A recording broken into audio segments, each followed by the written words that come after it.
ಇಬ್ರು ಅವಾಗ್ಲ ಮಾತಾಡಕತ್ತಿರಲ್ಲ, ನಾನೇನಿಲ್ಲ ಗೆಣಸ್ ಕೆರೆಯಕ್ ಬಂದಿರಂತ ಮಾಡ್ರಿ. ಇಷ್ಟೆಲ್ಲ ಅನಾಹುತಕ್ಕೆ ಕಾರಣನು ಆ ಪರಮಾತ್ಮನು. ಅವನು ಸೂತ್ರಧಾರ, ನಾವು ಪಾತ್ರಧಾರಿ. ಅಕ್ಕ ಅಕ್ಕ, ಏನು ಆಕಾಶವಾಣಿ ಕೇಳಿ ಬರುತ್ತಿದೆಯಲ್ಲ? ಅಕ್ಕ ಅಕ್ಕ, ಏನು ಹೇಳುತ್ತಿರುವೆ ನೀನು?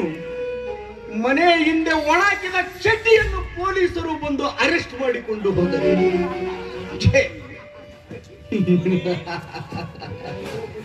ಅರೆ ಓ ಪೊಲೀಸರೇ, ಯೋ ಯಾರೂ ಇಲ್ಲದ ಸಮಯವನ್ನು ನೋಡಿ ಮನೆ ಹಿಂದೆ ಒಣಾಕಿದ ಚಡ್ಡಿಯನ್ನು ಕದ್ದೊಯ್ದಿರಾ? ನಾಚಿಕೆ ಬರಬೇಕು ನಿಮ್ಮ ಜನ್ಮಕ್ಕೆ. ಇದೋ ಬಂದೆ, ಈಗಿಂದೀಗಲೇ ಅಲ್ಲಿಗೆ ಬಂದೆ. ಕರಿಗತ್ತಿಯನ್ನೇರಿ ಕತ್ತಿ ಹಿಡಿದು ಕುಣಿಯುತ್ತಾ ಬರುತ್ತಿರುವೆ. ಅರೇ ಸರದಿ, ಒಡೆ ನಮ್ಮ ರಥವನ್ನು ಪೊಲೀಸ್ ಸ್ಟೇಷನ್ನ ಕಡೆಗೆ.